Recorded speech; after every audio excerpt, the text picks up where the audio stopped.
네. 오늘은 영광의 관을 얻으리라, 영광의 관을 얻으리라는 제목으로 말씀을 나누겠는데, 이렇게 제목을 잡은 것은요, 4절에 보니까, 시들지 아니하는 영광의 관을 얻게 될 것이다, 라고 말씀해 주고 있는데요.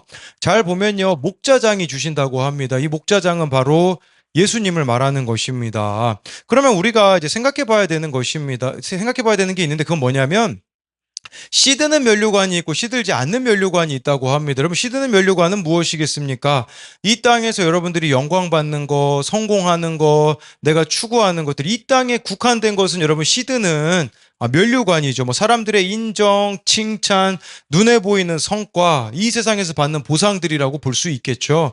예, 이것은 스스로 쓰려고 하는 면류관이라고 볼 수 있습니다. 자기 노력과 열심을 통해서 얻으려고 하겠죠. 그러나 여러분 기억해야 되는 것은 그것은 시들 수밖에 없다라는 것을 알아야 합니다. 시들지 아니하는 면류관은요, 예수님께서 씌워 주시는데 어떤 자들에게 씌워 주시는가를 보면요, 양떼를 돌보는 자에게 주신다고 합니다. 그러니까요, 이것은요, 다른 사람을 끊임없이 구원으로 인도하는 사람, 예, 다른 사람에게 예수님을 전하는 사람, 그런 자들에게 바로 시들지 않는 면류관을 기억하신다라는 거죠. 여러분, 우리가 죽고 나면 남는 건 영혼밖에 없습니다. 내가 구원한 영혼들만 영원히 남게 되어지는 것이죠. 그러면 이 땅에서 정말 이 영광의 관을 우리가 얻는 그 사명이 있는 것을 안다면요, 복음 전파를 안 할 수가 없다라는 겁니다. 오늘 어느 뉴스를 봤는데 이런 내용이 나오더라고요. 불길 속 새 딸을 구하려 아파트 외벽 탄 40대 엄마란 뉴스였습니다. 지난 19일 전남 광양 아파트에서요, 화재가 발생했는데 집안에 어린 딸 3명이 있었다고 합니다. 하지만 불길과 연기로 인해 진입이 어려워서요, 이 집이 5층에 있었는데요, 어머니가 어떻게 하냐, 6층에 올라가서 베란다 창문을 타고 외벽으로 내려가서 5층으로 내려가 이 아이들과 함께 대피했다고 합니다. 그래서 다들 살았다고 합니다. 자기 자식이기에 이처럼 물불 가리지 않는 어머니의 모습이 나타나 있는 것이겠죠.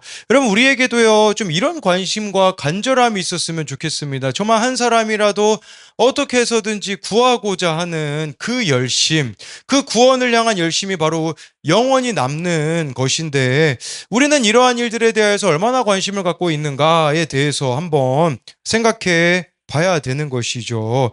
그래서요, 영광의 관을 얻으려면요, 첫 번째로 하나님의 양무리를 쳐야 합니다. 우리 1절을 같이 읽어보겠습니다. 시작. 너희 중 장로들에게 권하노니 나는 함께 장로된 자요 그리스도의 고난의 증인이요 나타날 영광에 참여할 자니라. 베드로가요, 이 장로들에게 권면을 합니다.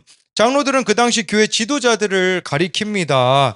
그런데 베드로는요, 나는 함께 장로된 자요라고 시작을 하죠. 이것이 의미하는 것은 나도 당신들과 다른 사람이 아니라는 것입니다. 나는 위에서 명령하는 사람이 아니라 군림하려고 하는 자가 아니라 당신들과 똑같은 사람입니다. 라는 고백입니다. 여러분, 이 부분에 있어서 우리가 베드로에게 배워야 되는 점은 무엇이겠습니까? 바로 나도 당신과 별반 다를 바 없는 자라는 그 겸손함입니다. 지난 수요일 21일자 어른용 큐티인 참아 주신 만큼 인내해야 할 10년이라는 묵상 간증에 보면요, 이 부모님이 초등학생 아들이 너무 힘든 거예요. 예, 작년부터 막 초등학생 아들이 막 친구들하고 어울리면서 태블릿 PC로 하는 게임에 빠졌다고 합니다. 큐티하라고 하니까요, 큐티는 딱 3분 동안 하고요. 예수님의 12제자 이름은 못 외워도 게임 캐릭터는 다 외우는 우리 찔리는 사람들이 여기 있죠. 우리 제가 봤을 때 한 3명 정도 있는 것 같은데, 네, 아무튼, 게임 캐릭터는 몇십 개는 외우지만 예수님 제자는 못 외우잖아요. 그래서 이렇게 막 혼을 내기도 했다고 합니다. 그랬더니 주변에서 뭐라고 이야기하냐, 지체들이요, 주일학교 교사로 섬겨보라고. 그래서요, 예배 자리를 지키면서 참 힘든 게 뭐냐, 예배 시간에 정신없이 떠들거나 축 늘어져 있는 아이들을 가만히 지켜보는 게 어려웠다고 합니다. 거기 이런 고백이 나옵니다. 그러던 어느 날 저는 부서 예배 시간에 아들이 게임에 빠진 모습을 보면 참 기가 막혀 힘들어요. 하지만 저도 결혼 후 방황하다가 10년 만에 양육을 받고 돌이킨 것을 기억해야겠어요 라고 나눴습니다. 그러자 담당 사역자님은 선생님도 방황하다가 10년 만에 소고를 리더가 되셨으니 아들을 위해서도 10년간 인내할 수 있으시죠? 라고 물었습니다. 그때 저는 엉겁결에 네라고 답했는데 하나님이 사역자님을 통해 제게 말씀하신 것을 깨닫고 회개하게 되었습니다. 부재중 아빠와 우울증 엄마 사이에서 애착결핍이 생긴 아들이 게임에 빠진 이유를 미처 생각하지 못했습니다. 난 힘들어도 열심히 살았고 큐티도 열심히 한다는 나의 의로만 내세우며 아들에게 잔소리한 것을 회개합니다. 하나님이 저를 오래 참고 기다려주셨듯이 저도 아들을 잘 기다리겠습니다 라고 하는 거죠. 여러분, 속 터지는 사람 있잖아요. 하나님 편에서 우리 모습이 딱 그러했었거든요.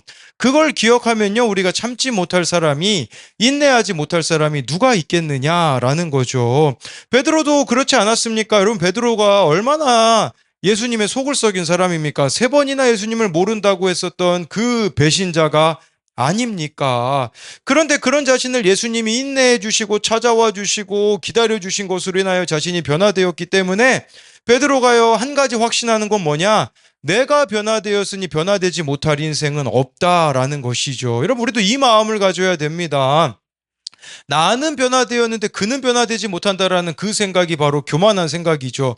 나도 변화시켜 주신 주님이 왜 그도 변화시켜 주시지 못하겠습니까? 베드로는요 1절에 그리스도의 고난의 증인이요 나타날 영광에 참여할 자라고 하는데, 여러분 그렇다면요 앞부분에 이 장로된 자요, 이 장로라는 것과 뒤의 내용을 연결시켜서 읽는다면 장로의 직분은 자격이 뭐겠습니까? 이거는요, 직분이 아니라 그리스도의 고난의 증인이어야 한다라는 것입니다.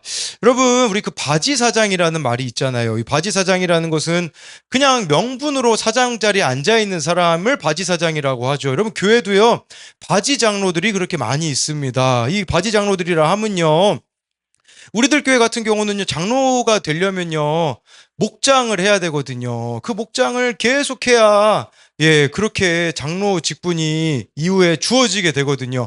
영혼을 섬기는 일을 계속해야 이것이 주어지는데, 영혼 섬기는 일은 안 하고서는 그 직분만 받게 되어지면 어떻게 되어지겠습니까? 그러면요, 괴물이 되어질 수밖에 없다라는 것이요. 그리스도의 고난의 증인이라는 건 다른 걸 말하는 게 아닙니다. 영혼을 섬긴 경험이 나에게 있는가? 이걸 지금 우리들에게 말씀해주고 있는 것이겠죠. 그래서 여러분, 예수님을 전하면요, 예수님 때문에 당하는 어려움이 있을 것입니다. 그러나 우리가 반드시 기억해야 되는 것은요, 예수님 때문에 당하는 고난은 반드시 이후에 영광이 반드시 나타난다라는 것입니다. 그리스도의 고난의 증인은 저와 여러분들이요, 예수님을 전하기 시작하면 시작이 되는 것입니다. 어제 우리 교회에서 후원하고 계시는 선교사님에게 이런 연락을 받았습니다. 오늘 이곳에 와서 처음으로 현지 영혼에게 큰 목소리로 화를 냈습니다. 여러 복잡한 상황도 있었지만 화를 내고 나서 너무 마음이 답답했습니다. 그러면서 알게 모르게 쌓였던 답답함들, 억울함들 같은 감정이 올라오는 것을 보게 됩니다. 외국인으로 타지에서 사는 것이 그렇게 힘들다고 생각하지 않았는데, 알게 모르게 언어적인 것부터 시작해서 어려움들이 쌓인 것 같네요. 오늘도 큐티 설교를 또 듣고 개인적으로 말씀을 묵상하며 정욕을 따르지 않고 성령으로 충만하여 누구든 무엇이든 기다릴 수 있고 참고 인내하며 사랑의 말을 하는 자가 되기를 소망합니다 라고 하더라고요. 여러분, 이게 그리스도의 고난의 증인으로 살아가는 모습이 아니겠습니까? 나만 위해서 살아가면요, 속 터질 일 별로 없습니다. 그러나 구원에 관심을 가지고 누군가를 예수님께로 인도하게 되어지면요, 매일매일이 낙심할 일 투성일 수 있습니다. 그러나 반드시 그 뒤에는 영광이 따라온다라는 것을 말씀해주고 있는 것이며, 여러분 이것만이 하나님 앞에서 우리들이 영원히 남는 흔적이 될 것이라는 겁니다. 우리 계속해서 2절 말씀을 읽어보겠습니다. 시작. 너희 중에 있는 하나님의 양 하지 말고 하나님의 뜻을 따라 자원함으로 하며 더러운 이득을 위하여 하지 말고 기꺼이 하며 2절은요, 이 장로들이 가져야 될 태도에 대해서 나옵니다. 우리로 말하자면 교회 지도자들, 네, 또 뭐 구역장님들, 교사들이 가져야 될 태도라고 볼 수 있겠죠. 먼저 하나님의 양무리를 치라고 하십니다. 이것은 십자가에서 죽으시고 부활하신 예수님이 여러분 베드로에게 직접 찾아가서 말씀하신 요한복음 21장에 보면요, 이 베드로가 부활의 주님을 만나고서도 다시 어부의 자리로 돌아갔습니다. 그때 베드로를 찾아가서 예수님이 뭐라고 하셨습니까? 요한의 아들 시몬아, 내가 이 사람들보다 나를 더 사랑하느냐? 3번 물으셨습니다. 그리고 예수님이 뭐라고 말씀하시냐? 베드로가 네, 내가 주님을 사랑하는 줄 아시나이다 라고 3번 대답하는데, 그때마다 예수님이 이렇게 대답하십니다. 내 어린 양을 먹이라, 내 양을 치라, 내 양을 먹이라. 이게 무슨 말이겠습니까? 여기 2절 말씀하고 연결시켜 보면요, 하나님의 양 무리는 내 능력으로 칠 수 있는 게 아니라는 것이에요. 베드로에게 이렇게 물으신 걸 기억하셔야 돼요. 요한의 아들 시몬아, 내가 이 사람들보다 나를 더 사랑하느냐? 여러분, 우리가 양 무리를 치기 위하여서 필요한 것은요, 예수님을 그 누구보다 그 무엇보다 사랑하는 것입니다. 이게 전제가 되어지지 않으면요, 그 누구도 우리는 사랑할 수가 없는 것입니다. 그러니까요, 여러분, 이렇게 예수님 그 사랑이 우리들에게 우선되어야지만 누군가를 사랑할 수가 있는 것이겠죠. 또 2절에 보니까요, 먼저 억지로 하지 말라라고 말씀해주고 있습니다. 여러분, 이것은요, 영혼을 섬기는 데 있어서 마지못해서 하거나 강요에 의해 하지 말라는 뜻입니다. 누구나 처음에는 자원하는 마음으로 시작할 수 있겠지만 계속되는 섬김 가운데 지치게 되어지는 부분들이 있을 겁니다. 그렇게 되지 않으려면 어떻게 해야 될까요? 그 뒤에 나와 있습니다. 하나님의 뜻을 따라 자원함으로 하며, 저는 이게 1차적으로는요, 하나님의 뜻이 뭡니까? 말씀입니다. 제가 그래서 구역장님들, 교사분들, 일주일에 2번 나눔 꼭 올리시라고 하는 이유가 여기 있는 겁니다. 여러분, 내가 말씀 앞에 서지 않으면요, 내가 하나님의 뜻인 말씀 앞에 서지 않으면요, 자원함이 생기지가 않는 것입니다. 말씀으로 우리가 무장되어지지 않으면 네, 이처럼 억지로 하게 되어지는 것이죠. 그냥 직분도 억지로 감당하게 되어지는 그러한 부분이 있는 것이죠. 또 여기서 하나님의 뜻을 따라 자원함으로 한다라는 것은요, 여러분, 이것은 내 힘으로 안 되기 때문에 하나님의 은혜를 구해야 된다라는 뜻입니다. 네. 지난 주일에 우리들 교회 이호숙 평원지기님이 이제 설교를 하셨는데, 목장의 한 집사님이요, 믿음도 없으시고 연약한 데다가 남편이 혼외자를 낳는 사건이 오니 그야말로 난리가 났습니다. 집사님을 진정시킬 수도, 남편을 되돌릴 수도, 낳은 아이를 다시 넣을 수도 없는 상태였습니다. 고심 끝에 김양재 목사님과 통화 후에 그 집사님은 아무래도 가정이 회복된 목자님 내로 옮겨드리는 게 맞겠습니다. 우리로 말하면요, 다른 구역으로 가는 게 나을 것 같습니다라고 전화를 드렸다고 합니다. 그런데 김양재 목사님이 아무 말씀을 안 하셨다고 합니다. 뭘 잘못했는지 모르겠다고 하였습니다. 결국 그 집사님은 목원으로 남아있게 되었는데, 한 장면이 생각난다고 합니다. 냉난방이 안 되는 휘문강당에서 수요 예배 후 기도 시간에 이호수 권사님이 짐승처럼 울부짖으며 주여 주여를 외쳤던 모습이 생각이 났다고 합니다. 할 수 있는 방법이 없었다고 합니다. 기도를 해도 그동안 항상 교양이 있게 했는데 그날은 완전히 교양이 무너진 모습으로 기도를 했다고 합니다. 자신의 표현에 의하면 미친 사람처럼 기도를 했다고 합니다. 아무것도 할 수 없으니까 그 집사님을 살려달라고, 안 그러면 그 집사님도 죽고 그 가정도 죽고 아이들도 죽는다고 기도를 했다고 합니다. 그 일로 목장은 내가 할 수 있는 게 아니라는 것을 깨달았다고 합니다. 여러분, 우리 다 문제 있잖아요. 가정에도 아직 하나님 앞에 안 돌아온 사람들도 있고요. 우리 주변에도 하나님 앞에 안 돌아온 사람들이 있잖아요. 근데 왜 안 부르짖으십니까? 왜 하나님 앞에 간절하게 매달리지 않으십니까?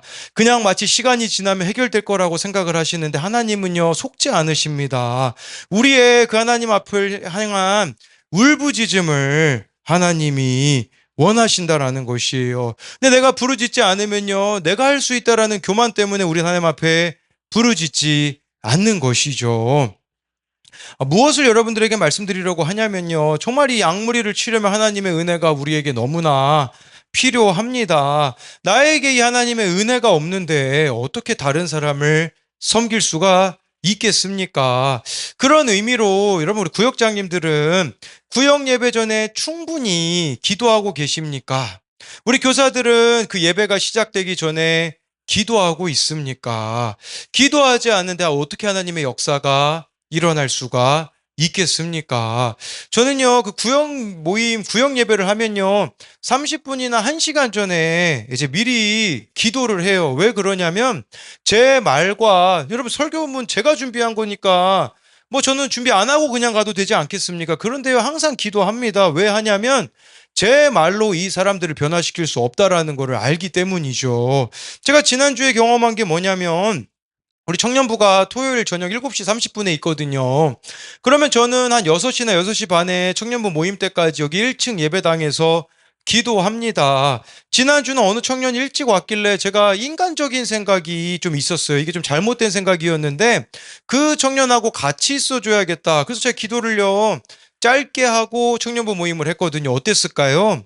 다른 사람은 몰라도 제가 느끼는 거는 뭐였었냐면 그날 모임이 답답했다라는 것입니다. 왜냐? 내가 하나님의 은혜를 구하지 않았기 때문이죠. 여러분, 답이 안 나오는 상황들 얼마나 많이 있습니까? 그러면요, 답이 나올 때까지 기도하셔야 돼요. 여러분, 정말 깊은 기도로 들어가시잖아요. 하나님이 가르쳐 주세요. 무슨 말을 해야 될지, 어떻게 행동해야 될지, 그리고요, 여러분, 인내할 수 있는 마음을 우리들에게 부어주십니다. 이게 하나님이 주시는 마음으로 가능한 것이지, 우리의 마음으로 누구를 우리가 사랑할 수가 있겠습니까? 예, 또한 2절 후반절에 보니까요. 더러운 이득을 위하여서 하지 말라라고 말씀해 주고 있습니다. 여러분 이것은 양들을 이용해 잡아먹지 말라는 뜻입니다. 양들을 잡아먹는 목자들이 얼마나 많은지 모릅니다. 여러분 구역원들이 많이 모였으면 좋으시겠죠. 왜 많이 모였으면 좋겠습니까? 그게요 진짜 영혼을 사모함 때문인 것인지 아니면 이 사람들이 많이 모이는 것이 나에게 기쁨인 것인지 돌아보아야 합니다. 제가 제일 쉽게 넘어지는 부분은 이거더라고요. 저는요, 부흥에 대한 갈망이 있습니다. 근데 그 부흥은 우리 한 사람 한 사람이 살아나는 것인데 많이 모이는 것을 부흥으로 착각하는 그런 모습이 솔직히 저에게 있습니다. 왜냐하면요, 많이 모이면 어깨에 힘이 들어가거든요. 이 양들을 통해서 내가 영광 받으려고 하는 것, 그게 바로 더러운 이득을 취하는 것이라고 볼 수가 있어요. 뿐만 아니라 여러분들에게 도움이 되는 사람들만 돌아본다면 여러분 이거 아주 쉽게 이야기하면요. 끼리끼리죠. 나에게 편한 사람만 내가 돌보고 있다면 그것도 합당하지 않는다라는 것입니다. 이것에 대한 적용 질문은요. 베드로가 나는 함께 장로된 자요라고 한 것처럼 나 또한 당신들과 똑같습니다라는 고백으로 나를 변화시킨 하나님께서 그를 변화시키실 것을 믿습니까? 네, 베드로가 예수님을 3번이나 부인하였던 네, 자신이 변화된 걸 알았기 때문에 다른 사람도 하나님이 변화시킬 수 있음을 믿었던 것이죠. 또 한 가지는요. 내가 돌보아야 하는 하나님의 양은 누구입니까? 그 양을 내가 변화시킬 수 없음을 인정하고 내가 먼저 하나님의 은혜를 구하고 있습니까? 여러분, 내가 변화되는 것이, 내가 하나님의 은혜를 구하는 것이 상대방을 변화시킬 수 있는 가장 빠른 길이라는 것을 알아야 합니다. 두 번째로는요, 영광의 관을 얻으려면 양무리의 본이 되어야 합니다. 우리 3, 4절을 같이 읽어보겠습니다. 시작. 맡은 자들에게 양무리의 본이 되라. 그리하면 목자장이 나타나실 때에 시들지 아니하는 영광의 관을 얻으리라. 베드로는요, 이 맡은 자에게 주장하는 자세를 하지 말라고 합니다. 이 주장하는 자세는요, 마음대로 상대방을 조종하는 자세인 거예요. 그러니까 내 입맛에 따라 상대방을 움직이려고 하지 말라. 라는 뜻입니다. 여러분 이거를 요즘 언어로 가스라이팅이라고 하죠. 그러니까 맡은 자들에게 주장하는 자세를 하지 말라는 것은 가스라이팅을 하지 말라는 뜻이라고 볼 수 있습니다. 이 가스라이팅은요. 타인의 심리나 상황을 교묘하게 조작해 그 사람이 스스로 의심하게 만듦으로 타인에 대한 지배력을 강화시키는 행동이에요. 그러니까 막 이 사람이 나에게 의존하게 만들어 가지고요. 그 사람을 내가 조종하게 되어지는 상태를 말하는 것이거든요. 예, 특히 가해자는요, 피해자를 위한다는 명목하에 가스라이팅을 진행하기 때문에 피해자 대부분은 자신이 가스라이팅을 당하고 있는 사실도 인지하지 못한다라고 합니다. 그렇게 하는 게 아니라 여러분 약물이에 본이 되라라고 말씀해주고 있습니다. 이런 본이 되라는 게 뭐겠습니까? 상대방을 여러분 우리가 못 바꿉니다. 내가 바뀌면 된다 그 뜻이에요. 정말 이 양무리에 내가 하나하나 변화해 가는 그 모습을 보여주면 된다는 겁니다. 제가 잘 알지는 못하지만 이 본에 대해서 생각할 때 좀 두 사람이 떠오르더라고요. 하나는요, 이제 이정효 감독이라는 분이 있는데, 이분이 최근에 그 수원 삼성 팀으로, 예, 이렇게 감독으로 이제 부임하게 되었습니다. 이 수원 삼성 팀이요, 2023년에 이제 2부 리그로 강등이 되었거든요. 원래 1부 리그에 있다가. 그런데 계속 2부 리그에서 1부 리그로 올라오지 못하고 있어서 이제 감독을 새로 선임하게 되었는데요. 이정효 감독 이분이요, 그런 얘기를 하더라고요. 수원 삼성이니까요. 삼성이잖아요. 원래 이분은 애플 쓰는 걸 좋아한다고 하시더라고요. 그런데 자기부터 바뀌어야 되니까 모든 기계를 다 삼성으로 바꿨다고 하더라고요. 시계도 삼성 워치로 바꾸고요. 자기부터 바꿔가기 시작한다고 하더라고요. 여러분, 본을 보인다라는 것은요, 다른 게 아니에요. 내가 변해가는 모습을 보여주면 되는 것입니다. 예, 그래서요, 제가 요즘 좀 변하고 있거든요. 그래서 막, 요즘 막 은혜가 좀 충만하니까 좀 아내에 대한 태도가 좀 많이 이렇게 달라졌거든요. 근데 오늘 아내한테 이렇게 제가 이제 애정 표현을 하는데, 예찬이가 몰랐어요. 얘가 그 화장실에서 양치질하고 있었거든요. 근데 제가 딱 애정 표현하는 그 순간 갑자기, 왜? 이 소리가 나는 거예요. 예, 그래서, 아니, 그래서 강혜찬하고 막 강한결하고 다 같이 좀 웃었던 그런 경험이 있어요. 여러분, 본이 된다는 것은 다른 게 아니에요. 내가 안 하던 것을 하고 내가 하나님 앞에 하나하나 바뀌어가는 거죠. 또 본이 된다라는 것은요, 누군가에게 기준이 되어주라라는 의미가 있습니다. 예전에요, 수영 선수였던 박태환 선수가 편스토랑이라는 프로그램에 나와서 친누나랑 통화하는 장면이 나옵니다. 이 친누나의 딸도 수영 선수라고 하더라고요. 그런데 이 박태환 그 친누나가 뭐라고 이야기를 하냐면요, 딸이 메달을 따오고 상을 받아와도요, 감흥이 없다고 하더라고요. 왜 감흥이 없냐? 어린 시절부터 동생이 너무 많이 상을 받아왔기 때문에 딸이 아무리 받아봤자 자기 친동생만큼은 못 받아오거든요. 그러니까 이제 딸이 아무리 이렇게 받아와도 그냥 그렇다라는 이런 통화 내용을 들었거든요. 여러분, 누군가에게 본이 된다라는 것은요, 이처럼 기준이 되어 주는 것입니다. 그런 의미에서 신앙생활을 오래 한 분들이 정말 기준을 잘 잡아 주셔야 그 뒤에 여러분 우리 다음 세대들이 믿음 위에 바로 서가지 않겠습니까? 그 기준, 그 본은요, 큰 것을 바라는 게 아닙니다. 여러분들이 정말 이렇게 말씀 나눔을 올려주는 그것도 기준이 될 수 있고요. 예배 시간에 미리 와서 기도하는 모습을 보여준다면 그것도 기준이 될 수가 있는 것이죠. 제가 이번 주부터 보여드리려고 하는 본은 지난 주일에 그 최솔 목사님이 순복음 행복한 교회에서 설교를 하셨는데 저에게 도전이 되었던 부분은 뭐냐면 그 교회는요, 성도님들이 정말 많이 기도하신다고 하더라고요. 그러니까 성도님들이요, 수시로 교회에 와가지고 있잖아요. 예, 그냥 와가지고 기도하고 가고, 그 성도들의 모습을 보고서는 최술 목사님이요, 나는 이래서 안 되겠다 싶어서요, 하루에 3번 기도하기 시작했다고 하더라고요. 여러분, 여러분들이, 우리 뭐, 목사님들이 잘못하면, 목사님이 뭐 설교를 못하네, 그렇게 말하지 마시고요. 여러분들이 본을 보여줘 보세요. 여러분들이 좀 목사님들을 부끄럽게 해주세요. 미리 와가지고 기도 막 하고 계시면요, 여러분, 제가 그거 보고서 부끄러움 느껴서 제가 그 전에 나와서 기도하지 않겠습니까? 우리 이대로 가면요, 저 기도 안 해도 될 것 같아요. 여러분, 미리 와서 기도 안 하시잖아요. 진짜 우리가 먼저 하나님 앞에 와서 기도하는 모습 보여주고, 정말 말씀을 사모하는 모습을 보여주고, 그런 것들이 있어야 이 공동체가 같이 살아나지 않겠습니까?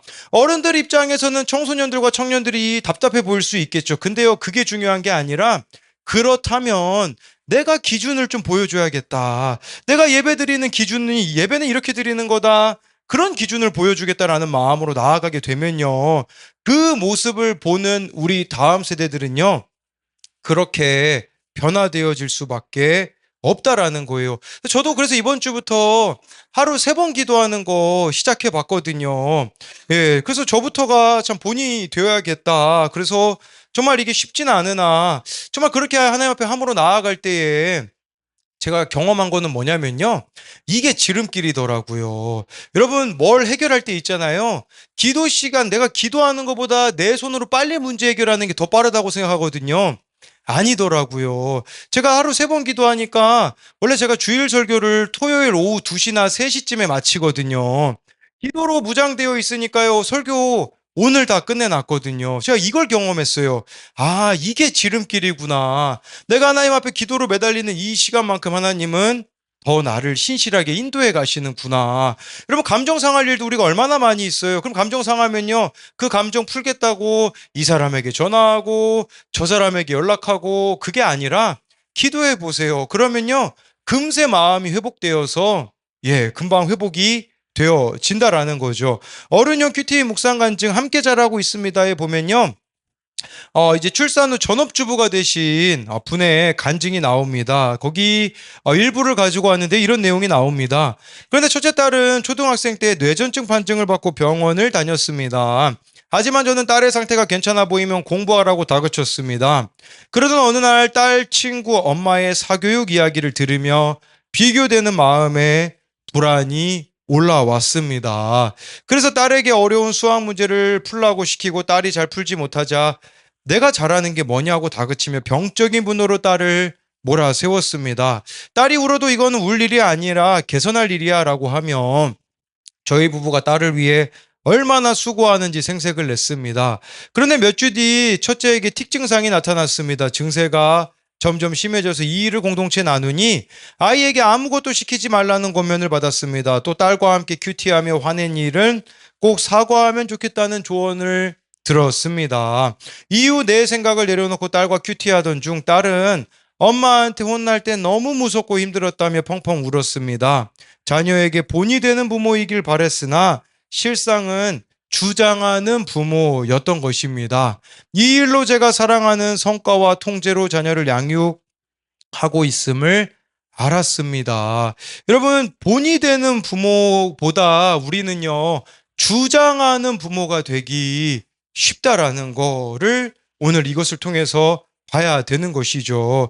그러면 여기서 또한 3절에 맡은 자들에게라는 단어가 나오는데 영어 성경으로 보면요. 그들의 몫으로 맡겨진 자들이라는 뜻이에요. 하나님이 있잖아요. 우리 각자에게 몫으로 맡겨주신 사람들이 있다라는 거예요. 이 사람의 구원을 내가 이루어내야 된다라는 거죠. 이 몫을 감당하지 않으면요. 이게 바로 직무유기, 책임 회피라고 할 수가 있는 것이죠. 그렇게 여러분 우리가 본이 되어 살아가면 4절에 보니까요. 목자장이신 예수님이 나타나실 때에 시들지 않은 영광의 관을 우리에게 씌워 주시겠다라는 것이죠. 여러분 이 면류관이라고 할 수 있는데 이것은 고난을 통과한 자에게만 씌워지는 영광의 관입니다. 이 관이 의미하는 게 뭐겠습니까? 영적 싸움을 싸웠다라는 증거이자 인내로 나아갔다라는 증거입니다. 여러분 다른 영혼을 구원으로 인도하려면요. 엄청난 치열한 영적 싸움이 있을 수밖에 없습니다. 그러면 이 시들지 않은 영광의 관은 매일매일 영적 싸움을 싸웠다라는 증거이며 또한 인내, 얼마나 많은 인내가 우리들에게 필요합니까? 정말 이렇게 한 걸음 한 걸음 인도해 가는 것이 참 만만치 않은 이런 부분들을 생각해 볼 수 있습니다. 우리 계속해서 5절, 6절을 읽어보겠습니다. 시작. 젊은 자들아 이와 같이 다 서로 겸손으로 허리를 동이라. 하나님은 교만한 자를 대적하시되 겸손한 자들에게 은혜를 주시느니라. 그러므로 하나님의 능하신 손 아래에서 겸손하라.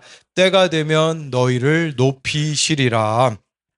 여러분 5절 6절에요. 겸손이란 단어가 무려 3번이나 나와 있습니다.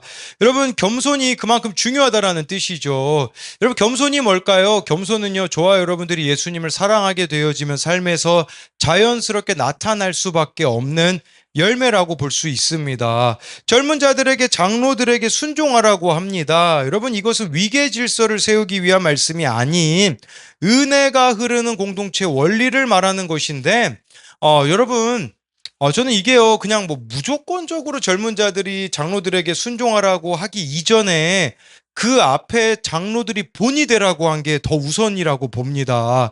여러분, 장로들이요, 본이 돼야 돼요. 교회 리더들이 본이 돼야 젊은 자들이 순종할 수밖에 없는 거죠. 본이 되지 않는데 순종을 요구한다면 여러분, 그것은 강요가 아니겠습니까?